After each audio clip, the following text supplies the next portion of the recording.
All right. Well, today we are excited to have AJ Sherrill with us. Today, AJ is the pastor at St. Peter's Church, and he is an adjunct professor at Fuller Theological Seminary. He's got a brand new book that's about to come out called The Enneagram and Spiritual Formation. AJ, thanks so much for being with us today. Yeah, really honored. I'll clarify for your listeners. When you say St. Peter's Church, that's not the one in the Vatican. There's a guy who's there right now. It's a sort of a low church, Anglican church. And it's actually a new post for me. I've just recently moved from Grand Rapids and live now in Charleston. So anyways, I thought I might just clarify because just want to not lead anyone astray thinking that I'm the Pope that you're talking to. Because I am not. That's a good call. Good nonetheless. Call. So AJ, your book, like we said, is The Enneagram and Spiritual Formation. Yeah. And for anybody that's watching this, that's listening, and the Enneagram is completely fresh to them. They are unaware of what that is. And I know it's a huge question. Mm-hmm. What is the Enneagram? Yeah, well, I think the best way to talk about it is to start with what isn't the Enneagram. And, you know, there's like everything else in our culture right now, there's polar opposite beliefs. One belief, which is not correct, is that it's witchcraft, it's new age, it's, you know, some sort of mystic tool that wants to lead us to Satan. And the other side wants to replace Jesus with it in the church because it's become so trendy. And I don't really buy into either of those. The Enneagram is, well, the iteration we have now has been developed, but the bones of it go back thousands of years. Even our desert fathers and mothers gleaned from these sorts of ideas. You think about the 7 deadly sins. You know, there were actually 8 or 9 at the time, but it's a typology, if you will, of what's motivating your behavior. So it gives you 9 basic types. And it's more complicated than that, but it can be at least stepped into the shallow end of the pool to understand a little bit more. Think about it as 9 types. So think about it like a clock that has 9 numbers. And each type sort of helps people understand, we have all the types in us, but there's one type that sort of is the core that you default to in your patterns of your thinking, of your emotions, of your will. And so the Enneagram gives us a lot of information about things we don't know about ourselves. And so it's not just behaviors, though, which is what I like about it. It's the motives that drive our behaviors. So I got into it because it started helping me understand more about my own default patterns, my own sort of proclivities to do this or to do that, and what's underneath that. And it's just been a really helpful tool for spiritual formation for me, which is, you know, what I've been doing for the last 5 to 7 years in my ministry. So, yeah. Because I know when some people talk about the Enneagram, they try to reduce it down just to another personality test. This is not Myers-Briggs. This is not some other personality test that people might have in their minds, is it? Mm-hmm. I don't think so. I mean, I really like both of those. I love Myers-Briggs. I think this is just another tool. It's neutral, by the way. It's not Christian. It's not atheist. It's not New Age. The Enneagram's a neutral tool, like money. Money's neutral, but it depends on what you do with it. The Enneagram's kind of the same way for me. And, you know, the difference is, imagine there's an iceberg, right? You see that sort of image. You've probably seen that image before where you can see what's above the water surface. What's above the water surface are your behaviors. That's typically what people test for. That's typically Myers-Briggs, a lot of these other behavioral theories that are really helpful.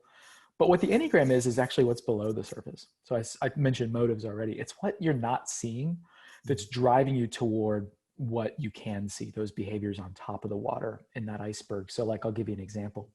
2 people can actually do the same thing, show the same behavior, but actually can do it for 2 different reasons. So that's why we don't type other people, because we don't have access to their motives as to why they do what they do. And often, here's the crazy thing, we don't even have access to ourselves. You know, we kind of shove a lot of things under the rug, or we bury it in our subconscious, what's known as the shadow side. And we spend a lot of time suppressing things that are hard for us to face because life is traumatic, life's painful. We don't like to look back. It's, you know, we're tired, we're exhausted. We don't have time to dig into why we do what we do. But when we actually find that space and time to dig into some of the shadow side, some of the things that's underneath the surface of the water, that's where we can become really, where it just gets more helpful in terms of how we can grow into Christ likeness when we begin to understand some of our mischief. Yeah. Can you go a little deeper into that? Why do you think it's important for us to understand our motives, even to, and we can unpack this here in a little bit, when you talk about knowing our shadow side, Yeah. why do you think that those things are important? Because as Christians, we can talk a lot about behavior, Yeah. and doing spiritual disciplines, Yeah. and have no idea, like what you said, of what's under the surface. Why is that important? I mean, I think Jesus is getting at this a lot with, like, let's just take the typical trope of the Pharisees. He's telling them they're actually whitewashed tombs. It's because we can actually do things behaviorally, think we're XYZ, when God says, well, actually, because of your motives, you're PQR, right? Yeah. So it seems that riddled all the way down to our motives, God is very interested in who we are and what we're doing. And for us to become clear of, when you look at the transformation of Nicodemus, this is a guy who comes to Jesus in the dark, who ostensibly has done all the right things. Even Saul, that later converts to Paul, says, I was a Pharisee of Pharisees. He dragged out his resume. And then only to realize, like, wow, all the things that were guiding my behavior were actually really misguided and not actually the fruit of the kingdom, but really the fruit of my ego. So, and even as a pastor, this, Mark, like, we can do all the right things on a stage or whatever. And, we're going to be judged more strictly as teachers of people that are like, hey, what was actually driving you to serve in that way? Because it might actually be self-serving. So that kind of stuff is really helpful when it comes to living a life of integrity or character or virtue. And Jesus is very much interested in who we are all the way into our soul. Yeah. Can you talk about how the Enneagram has helped you in your spiritual formation? Well, I first learned it from a monk named Father Richard Rohr. Years ago, I was in his home for a week, and he just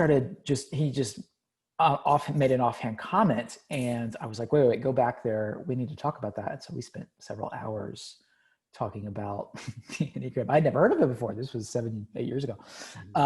And so from there, what was helpful for me is, unlike like Strengths Finders, if you've ever taken that personality test, it started not just naming things that are to be celebrated, but also naming things that were embarrassing. And so for me, it was a journey of like, oh my goodness, I think that's me. I think that type it really defines how I not just show up in life, but what motivates me to show up in certain ways in life. And that's not only unhelpful for me to keep doing that, that's unhelpful for my wife, my child, that's unhelpful for my church and the world. What would it look like for me to name those things, to bring them out into the light of Christ, and to seek spiritual practices that can help me grow, so that I can actually look more like Jesus in the years to come, and not just bury this thing and hide it under the rug for the next 10 years. Yeah. Yeah. And so I know that it's a touchy subject when you talk about the Enneagram. Some people don't want to say their number. Yeah, sure. Don't care to. I know when I took the Enneagram, I quickly connected with a 3. Yeah. And so the 3 in your book, I think the word you use is achiever. Is that right? Mm-hmm. Mm-hmm. Yeah. And so my first thought was, I don't know if that's right. But like you've been talking about, under the surface, I knew that was it. It gave language to my motives and things I'd never had before. And so I did the Enneagram several times. That always kept coming up. Yeah. And what about you? Do you care to share your? I would love to. I'll say this because a lot of people ask me, hey, how do I know I'm this number and what's the right type? I like to look at it as a funnel. So like a great place to start is, take that assessment, whether it's the RHETI one that's on the Enneagram Institute or the Road Back to You, or whatever assessment you can find online. Take that assessment, but that'll just put you in a ballpark. Again, because a lot of the answers you'll put, they come from a place where you're not even aware of what the answer to those questions are. So you might have an instinct on, well, I think I'll choose this answer for this question, but it just helps you get in the ballpark of, I could be a 3 or a 7 or an 8 or whatever, right? So you start to narrow it down a little bit. And then what I recommend people do is look at the wings. So what's to the right and to the left of each of those numbers, because that's going to give you some intel as well. I won't get into wings, but it's all free online. You can read that stuff and look it up. I think some of it's in my book as well. But the one that Father Rohr told me back in the day, he said, you know that this is your core, is the one that brings you the greatest amount of humiliation. And it was like, oh, who wants to do that, right? Who has time for that? But it's true. I mean, I lead workshops around the world on this stuff, and it is not uncommon that in every workshop, there will be a time where people face their type and cry because they realize, oh my word, someone has just read my journal and is just calling me out. I've spent my whole life strategizing about how to suppress these things, and now someone's naming them. Yeah. I have shame, I have guilt, I feel humiliated. That can lead to a kind of real depression and anxiety. And here's the gift of it. As Christians, we have hope that God already knows those things about us and loves us anyway and wants to see us become whole.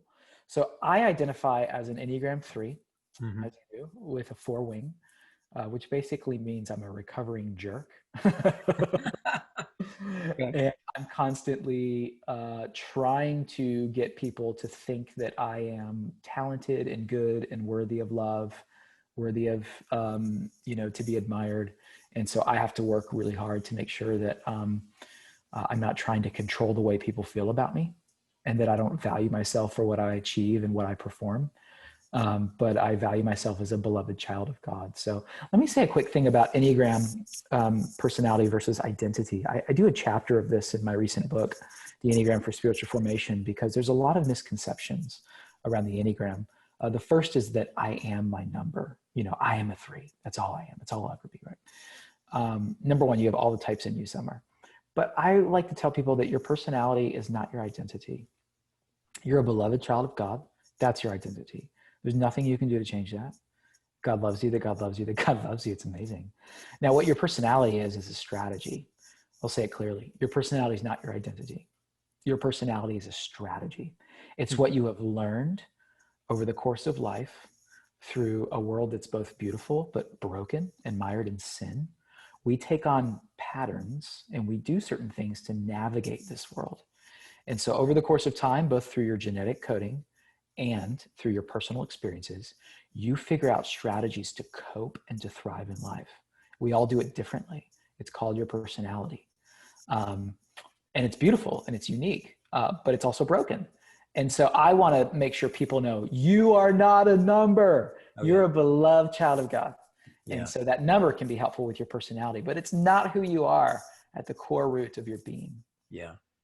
But what that number can do, though, would it be right to say that number can expose things about me that I just might not be aware of? Is that? Yeah. Well, and the reason I say that is because I say you are not a number because when you discover your number, it can lead to shame. And it's sort of like what happens in the garden where they start covering themselves up and start concealing. That's the beginning of, by the way, concealing your mischief, right? You see Adam and Eve both like concealing because they're aware that, oh my gosh, I'm inadequate. And I think the invitation of our identity is to know that we're loved no matter what, and that we can actually bring that stuff into the light for the Spirit to change us. That's where your personality comes in, is to say, I show up this way at a party, and this is my strategy to show up. And that is both healthy, and there's parts of that that's unhealthy, and I need to get curious about that. So, yeah. Yeah.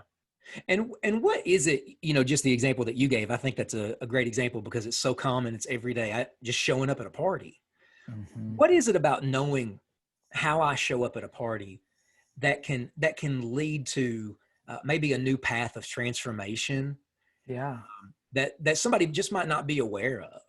I'll give you concrete examples to this. So for those that identify Enneagram 7, parties, things like entertainment, the next trip, the next thrill, those can be really hard for 7s because 7s work really hard to bury pain from their past. And the way they do that is they look toward the future and they plan a life that's as pain-free as possible. And so sometimes parties can be strategies to escape reality. For 4s, parties can be really depressing places because you can see them as phony and maybe not being realistic about the hardship of life. And, So fours need to be aware of their own sort of proclivities of why you're avoiding a party or why you're in the corner and you're not actually interested in sort of putting yourself out there and getting to know more people, and why you need to be pursued. There's all sorts of strategies that each of the types do at parties. Me as a 3, I want everyone to like me. So what am I doing? I'm going around telling stories that all work in my favor of things I've done in the past or ways that I want to compliment you, not because I think you're wonderful, but because I want you to think something about me. Yeah. So that's called manipulation. Yeah. And that's not an integrous life. So it's helpful for me as a 3 that when I'm at a party, like I was at one last night, a dinner party on a porch here in Charleston, and there were about 20 of us. And it's a constant reminder to say, AJ, the goal of being here isn't to get people to like you. The goal of being here is to love the other and to be curious about who they are and about what's going on in their life without any agenda of getting people to like me. A 2, for example, might want to show up and help serve the party because they feel like that's their only contribution that they can make and they want to be loved. And so sometimes they will do acts of love because they want to be loved in return. And that's a strategy. That's manipulative. So there's all sorts of things. I mean, it's amazing how simple we think life is, but really how complicated our motives are when we really get down to it of like, okay, why was I really doing that? I know I complimented that person, but did I really mean that? Or was I doing that because I wanted to control the way they feel about me? Now, I don't know if we should go around analyzing every single thing that we do. Yeah. But I think that what the Enneagram shows us is that under everything we do, there's a reason why we're doing it, or there's a reason we're not doing it. And so getting clear about that's really helpful for life. Yeah. I think one of the things that helped me with the Enneagram is to show the tendency that I have to try to perform. Yeah. And as a 3. And so what happens? What's the next step? So the Enneagram's helping me. It's helping me get to my motives. It's helping me get underneath the surface. Mm-hmm. I'm seeing new things about me. The sinful self, the shadow side. And once I see those, once that's been identified, well, now what do I do? Yeah. So now I think that's when the journey begins. Okay. If you don't work your number, it's a waste of time. The idea of the Enneagram isn't to know your number and other people's numbers so you can put them in a corner or throw it out as a parlor trick of look what I know and let's talk about numbers, blah, blah, blah. The Enneagram's never an end. It's always a means. Yeah. So when you discover your number, it's the beginning of your journey, not the end. And a lot of people are treating it as the end. And that can create sort of a problem. So my suggestion, so let's just take 3s, for example. Okay. So 3s can say, okay, I have a tendency to perform, to show off, to gauge my emotional health based on whether I feel like I'm winning or losing in life. To doing, 2s are like this too. We do over be. We value doing over being. For 3s, it's because we want more trophies. We want a bigger resume. We want the next notch. We want to be able to showcase to people why we are worthy of your attention and your honor. So like the contemplative tradition has become really important for me as I follow Jesus of stillness, silence, and solitude, because my tendency as a 3 is to do what when I wake up? Check my social media, check my email, start my sermon. I mean, everything is about go, do, perform, achieve. And stillness, silence, and solitude invite me every day to abide, to be still, to be loved. And that is a healthy place for me to start my day because it helps me frame that what you're doing throughout your day needs to be from the foundation of being loved by God, not trying to earn God's love, not trying to earn other people's love. And so as a 3, I start my day reading the scripture, drinking French press coffee, which is really important for me, and being still and silent before the Lord. The Psalms talk often about waiting quietly before the Lord and stilling our souls. So that's become a really important practice for me because if I don't do that at the first of my day, I'll get into the rush and I never will. I'll never stop long enough to get clear to the core of the fact that no, AJ, you don't have to earn love. You are loved already. You don't have to earn identity. It's already been given to you. So very important truths that the Enneagram has helped me sort of apprehend. So each of the numbers in my book give 2 practices that are going to be helpful for your type, what I call upstream practice and downstream practice. I'll give you an example. Imagine taking your little raft and putting it into a river stream. Well, if you were to just sit there, the downstream, those are things that come easy for you. You don't have to fight against the current. There are downstream practices for every type. So like for the threes are really good at like learning things. We like to read books. We like to write. We like to teach. We like to read the Bible. We like to gain and acquire information that can help us look good. What we're bad at is typically sitting and being, because that feels like a waste of time. It feels like there's other things we could be doing because we want to grow something. We want to change something. We want to achieve something. So that's my upstream practice. So if my downstream is reading, it's like, hey, that's not bad. Read books, AJ. But also don't forget your upstream practice, which is to be still and to wait before the Lord, to sit for 5 minutes without anything to do, no phone, no Bible, no book, and just be with God. So every type gets 2 of these practices at least, and then a time during the church year that they need to pay attention to based on the church calendar, if you know that and care about that sort of pathway. So yeah. Because I've never seen a book that you give those spiritual practices based on the number, and then you even help people identify where they are in the biblical narrative, characters, and you have a chapter about evangelism.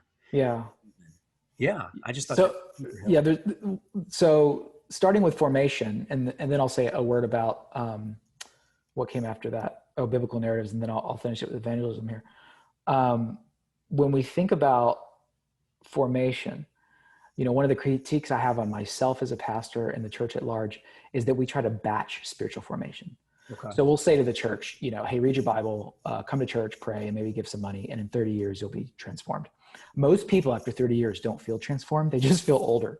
Yeah. And I've been curious, and this is what set my work off, is to say, hey, listen, maybe there's ways that our spiritual practices need to sort of correspond with our personalities. Maybe there's a uniqueness to our personalities that we need to take into consideration when we think about what spiritual practices can guide us into health. Because there's some types where nature is just, it has to happen for you to be healthy. You need to be in nature. There's others where contemplative spirituality is going to be important. There's others where, journaling is more important because of the way in which you're wired. There's others that justice and service projects are really important. So how do we think about our spiritual formation, not broadly, so when we pastors say, hey, pray more, as if there's one way to pray. There's intercessory prayer, there's prophetic prayer, there's healing prayer, there's all sorts of prayer. And, most people think there's just one way to pray, or one way to read the Bible, right? Or one way to worship. And it's amazing to me how we have this ancient, great Christian tradition where we have all these practices and we've neglected them. And we think that there's only like 2 options if we really want to worship God. God is so mysterious and vast. So helping people find that. Now, when it comes to the Bible, I'm really careful to say,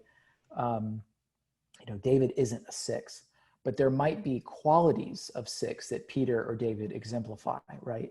So we don't have enough information about any biblical character to say this is what they are, but we can see these sorts of qualities. And, most people, when it comes to the Bible, they've just checked out because they feel like it's an ancient, primitive book that doesn't really have a lot of relevance for their life.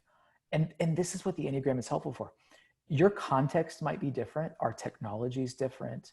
Our situations in life are different than the ancient world, but I'll tell you this, our motives are the same. We have the same stinking motives. Yeah. It just looks different in the 21st century. And so we can connect at a heart, gut, motive level with the ancients. And here's what it helps me do. It helps me find myself in the biblical story. It helps me say, oh my goodness, when King Saul did this, that's what I do. Yeah. Only it looked differently because I wasn't in ancient Israel back then, right? So it just helps me connect my heart to say, oh, this is what I do. This is what I would have done. I would have done the same thing as King Saul as a 3. So that's been helpful, I think, to help people reimagine that the scriptures are actually more relevant. And those stories are our stories more than we can imagine. And then with evangelism, it's simply, everybody's talking about the Enneagram. And I just want to suggest, nobody wants to talk about sin anymore, but people are very desirous to talk about brokenness, both of what they do and what's been done to them. And I think the Enneagram can serve as a bridge, as a kind of gateway for people to start thinking about how to create better conversations using the Enneagram that can eventually help people to see their need for a savior. Those are things that I'm always looking for new bridges and fresh conversations with people. Yeah. Yeah. So whether we realize it or not, our personality and identity, they are more important to our spiritual formation than we think that they are, aren't they?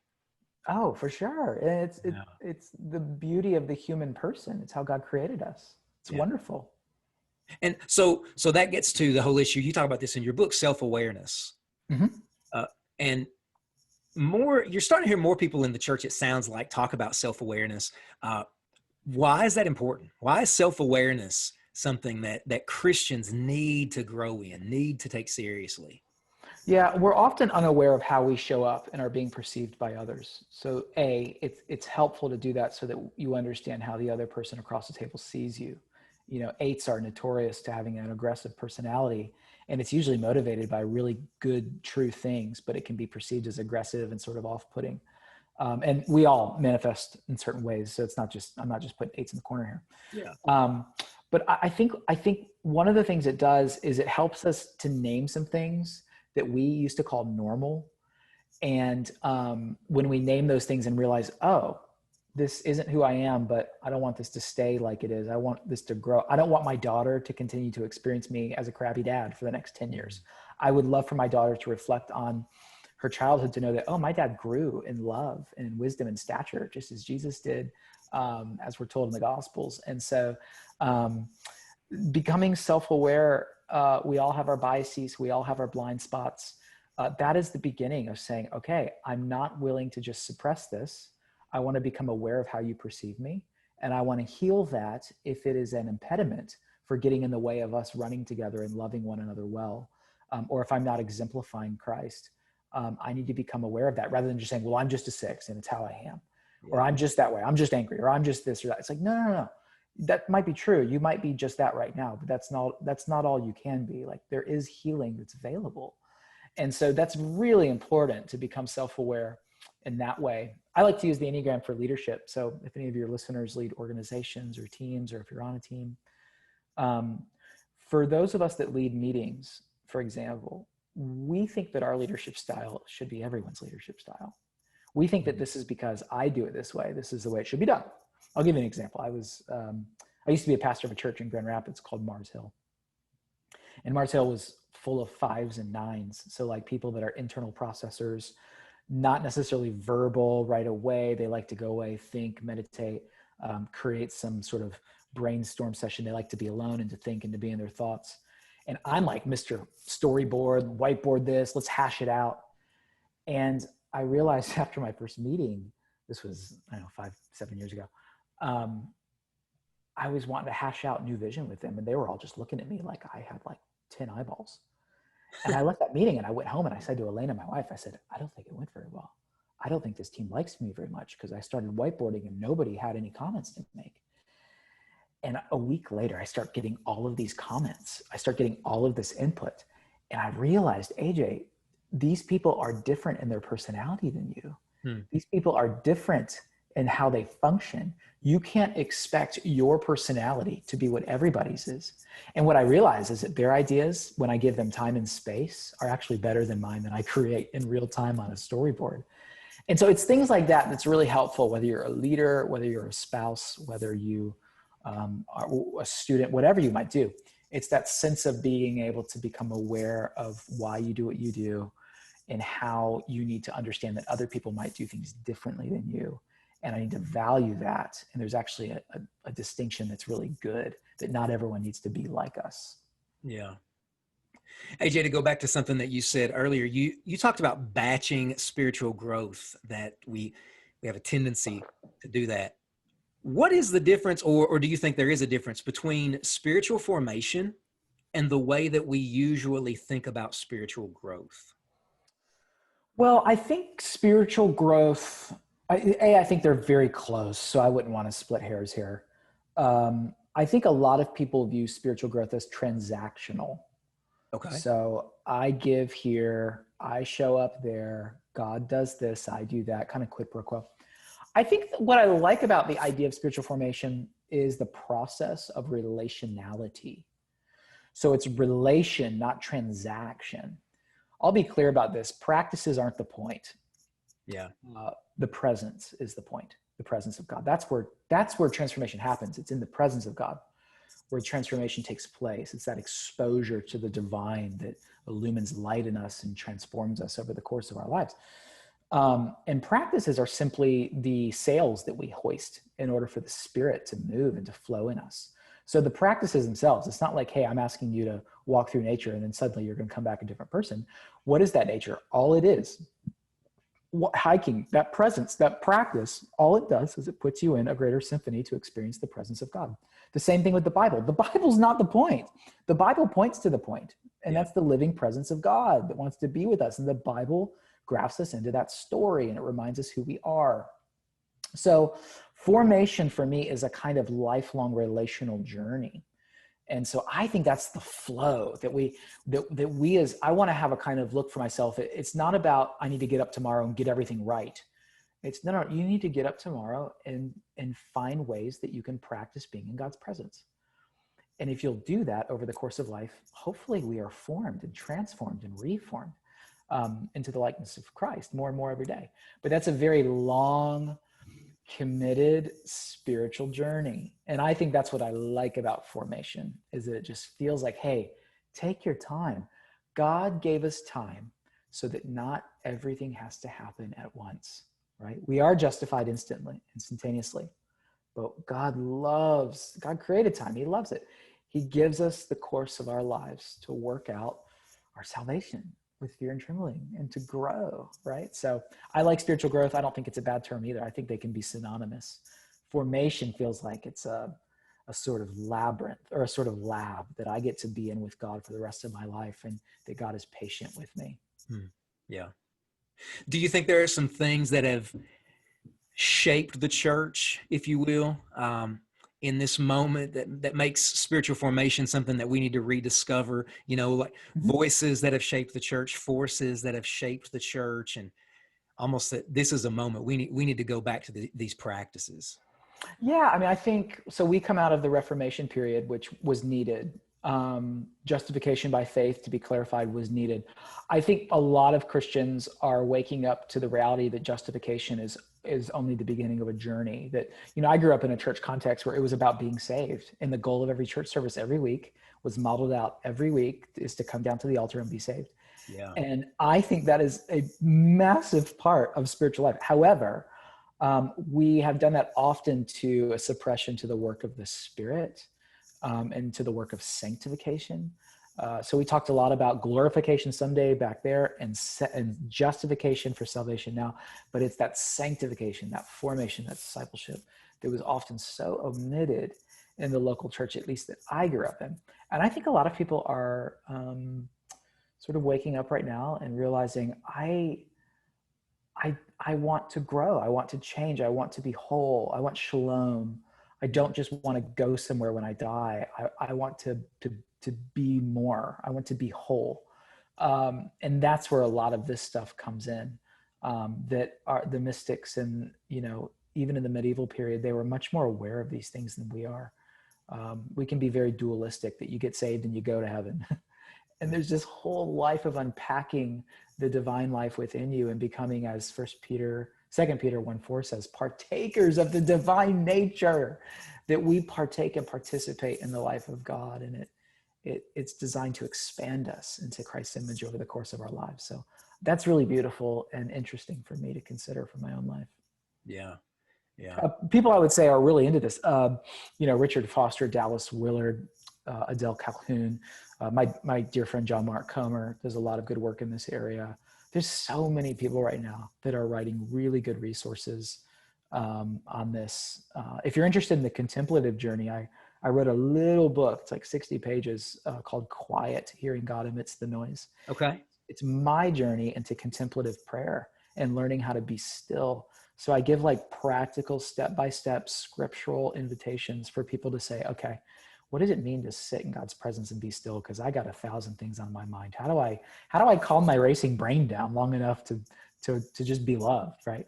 So that deals with all of that, and that's on Amazon. That's an easy little pickup. But I love that conversation of talking about being with God. Yeah.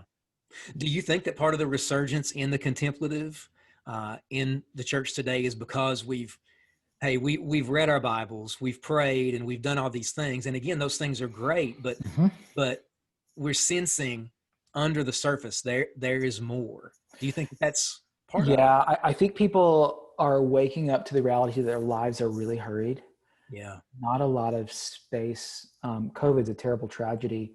For some of us, it has actually opened more space, though, to realize, like, well, maybe I don't have to take that trip, or maybe I don't have to. Maybe I can grab a few more moments of time and space during my day to pray, or to read, or to slow down, to notice my family. So I think that there is a huge invitation right now where people are realizing our lives are out of control, and more technology isn't freeing up our lives. It's actually demanding more of our attention, and our attention spans seem to be waning. I think people are crying out for a sense of rest, a sense of Sabbath, a sense of being able to enjoy, to taste and see that the Lord is good. And I think they're realizing that the pace of the lives we've been living don't afford us that privilege. So there's a real cry, a real hunger, I think, for that in people. And they're realizing that maybe what I'm looking for isn't more information, it's more transformation. Maybe what I'm looking for isn't about doing more, but actually about doing less. And sometimes doing less is about being more. So all these types of things, I think, are just our cultural moment that has really helped create the kind of cocktail that we right now find ourselves in. Yeah. So what are some ways that churches can lean into this space? Even in your book, you talk about how you've used the Enneagram in churches that you've been a part of. Would you recommend that churches use the Enneagram? How can they begin to lean into these things? Yeah. One of my rules for the Enneagram and on my workshops is never become the Enneagram church. Yeah. The gospel's hard enough to communicate. It can create insider-outsider language. People feel excluded if they come into your body and everyone is talking about, all the preaching examples are about the Enneagram or whatever. It's already, people feel like, oh, I don't belong here. But I think workshops are really important, even small groups for those that want to go deep into this and to learn more, so that you can opt in rather than just like being talked at with the Enneagram when you go into a church service. So if you can opt into something and know what you're getting into and know, okay, this is about the Enneagram, I'm opting into that. I'm going to that group. I'm going to that workshop. It's really, really good. But yeah, I think this is just a tool that the church can use to really understand how, like the end goal in all of my workshops is that people design their own rule of life. Yeah. Their own spiritual rhythm rule of life is just a fancy word for spiritual rhythm. Their own habits, their own spiritual disciplines of saying, on these days, at this time, in this place, I'm going to commit to showing up with God in this way. That's a rule of life. And I want people to take responsibility for their own formation. It's not my job. It's not your job, Mark, to form them for them. It's your job to expose them to all of the beautiful buffet of practices that God has given us to experience God's presence, and for them to sort out, how do I take responsibility for my own formation and design my life in such a way that I can grow and actually make a greater contribution for the glory of God in this world.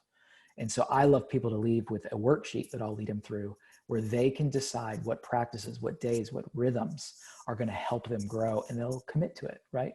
So that's where I think the good work of the church can really come in, is helping people design their own spiritual rhythm so that they can become more whole as a part of the body of Christ. Yeah, yeah. So AJ, just a few more questions.